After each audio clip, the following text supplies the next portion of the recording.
So you grew up in Atlanta, and your mom was very involved in the church. She was one of the leaders of the church, and you saw all these different ministries, a missionary to Ethiopia.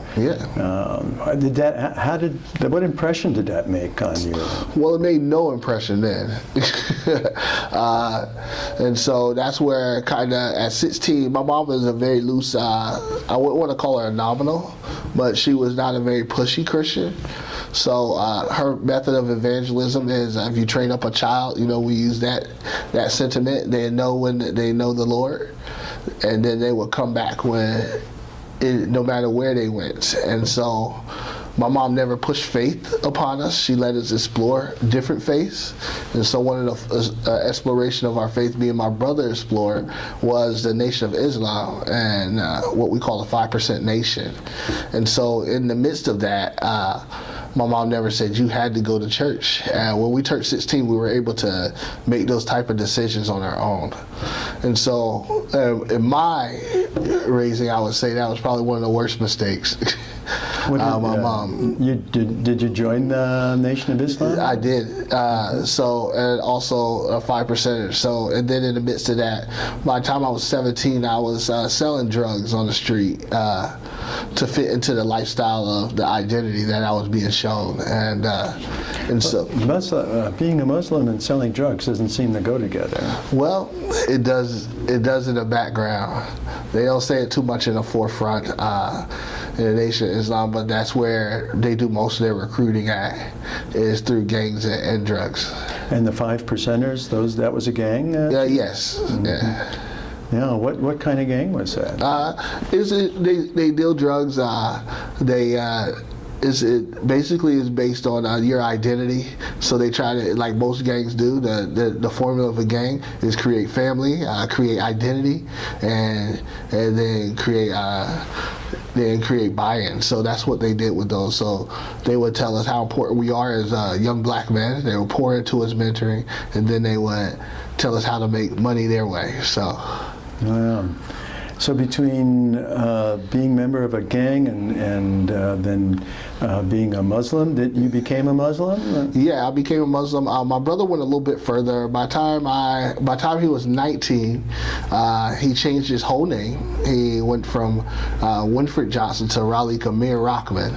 Mm-hmm. And he still lives in that adage today. Never changed his name back. And still a Muslim. I don't think he's as practicing as he was, but he's still devout in the sentiments as far as no eating pork and no worshiping in Christian church and believing that good deeds get you to heaven.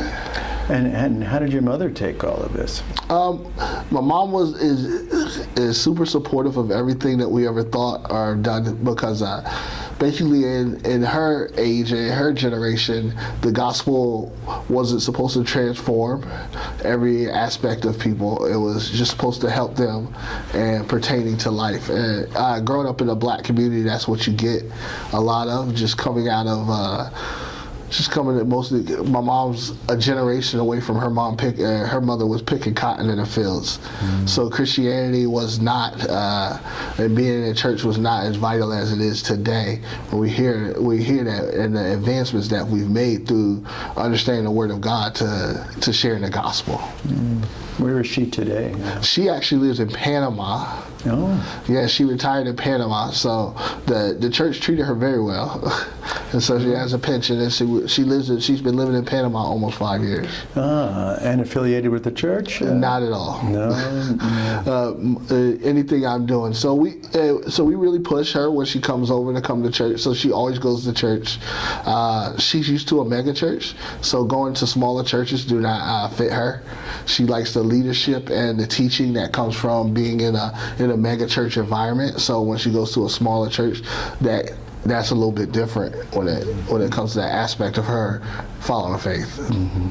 So you grew up in Atlanta. Where did you leave? When did you leave Atlanta? I left Atlanta actually in a couple of times. So one of my family members used to call me the nomad. because I've traveled a lot and lived in a lot of different places before I was even 25. And so the first time I left Atlanta was right after high school. In 1999, I went to live in Charleston, South Carolina with a friend.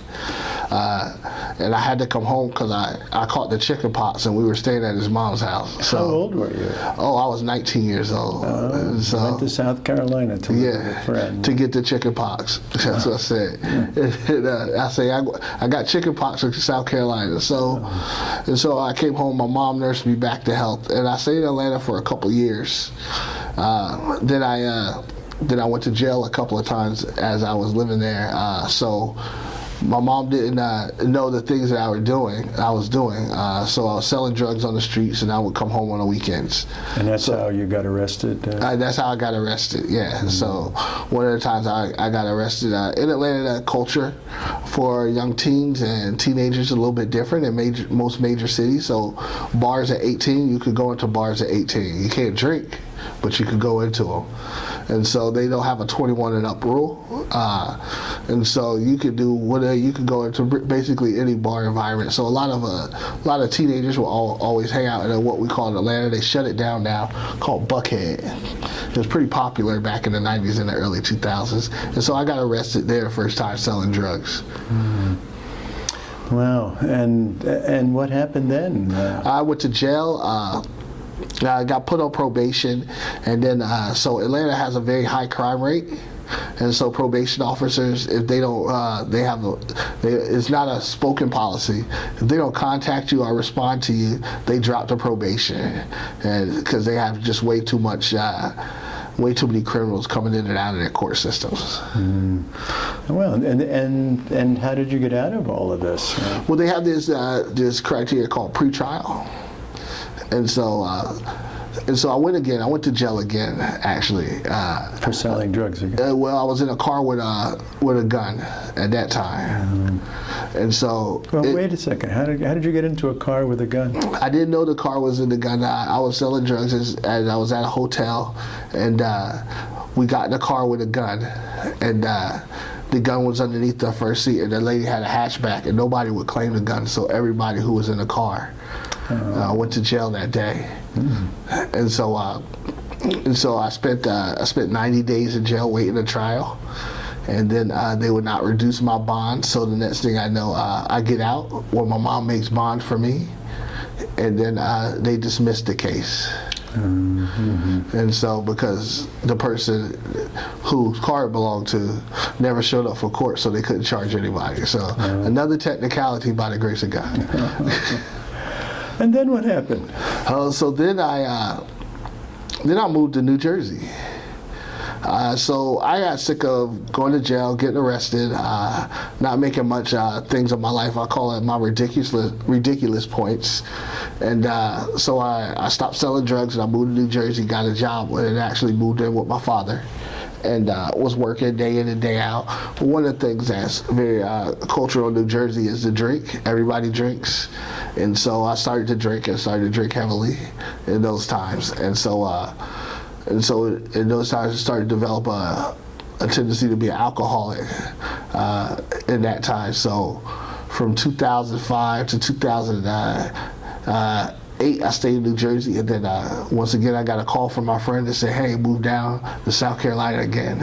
And so moved down there. My alcoholism increased, one because of loneliness and no family, and then I saw a commercial while I was drunk off Le Cordon Bleu. And I said, "Hey, I can go to cooking school. I'm a good cook." So I enrolled in Le Cordon Bleu, and the next thing I know, I'm moving to Orlando, Florida. And as I moved into Orlando, Florida, my drinking got a little bit worse. I started working at a bar, and then I was cooking at a restaurant in the midst of that. And so I would do good. I was a binge drinker, so I do good for a couple of weeks, and then I binge out for 3 days. And then so that kept getting me in trouble with paying rent and living on people's couches and having stability in my life. And so then after that, I passed out. I had a binge, and I woke up someplace that wasn't my home. I'll just put it that way. And then I had to walk home, and I passed out in front of a church that's very influential now, called Orlando Baptist Church. They hold Exponential there every year, and passed out in front of there and called 911. And then this is where the story gets even better. So go to the hospital, I'm dehydrated, have no one to call, no one to pick me up, so I have to walk from the hospital. So I took a wrong turn, and I walked an hour and a half to a dead end. So I had to turn all the way around and walk to the original destination I was walking in. And so this is another one of my ridiculous points. So I'm walking all the way through Orlando, walking, finally get to the right direction. And it's 3 o'clock in the morning. I'm 2 blocks away from my house. And this is before I made any profession of faith. And so I'm walking by prostitutes and drug dealers, and I took my shoes off because my feet hurt so bad. It's better to walk barefoot than with my shoes on. And I remember a prostitute saying this one thing to me. She says, I know how it feels. And then I felt like the young rich ruler. I fell into the parlor with the pigs. Mm-hmm. And I get to a block away from my house, and the next thing I know, I just scream out, God, why me?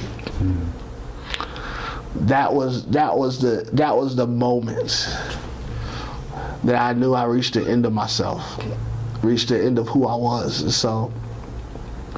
And so I went to sleep. I didn't hear God answer me at that right moment. So I said, all right, we continue to live in this life. And so I went to go sleep on the couch of the apartment that I was renting a couch on.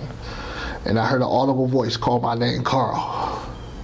At 6 o'clock in the morning, I jumped straight up. And I just remember, just in that moment, looking around. And the first thing I could think of, I was so scared, was so much in fear of what was going to happen. I said, I got to go to church.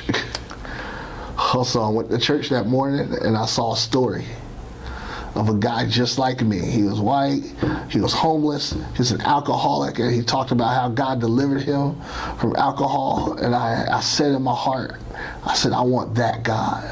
I want exactly what he has. And the next thing I know, I'm in a teen challenge program, a discipleship program for people who are struggling with drug and addiction. And 3 days later, I'm at the altar, kneeling, making a profession of faith unto the Lord.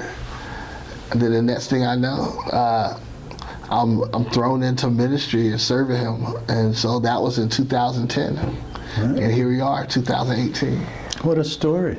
Yeah. But now your ministry is in Minneapolis. Yes. How did you get to Minneapolis? Well, by way of St. Louis.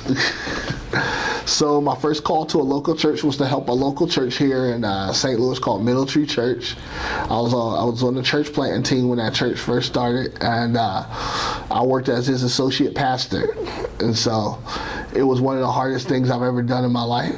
And so 6 months in, I said, I don't know if I can do this, work at a church plant. I never said I wanted to plant a church. I don't want to be near a church plant. I don't want to see a church plant ever again.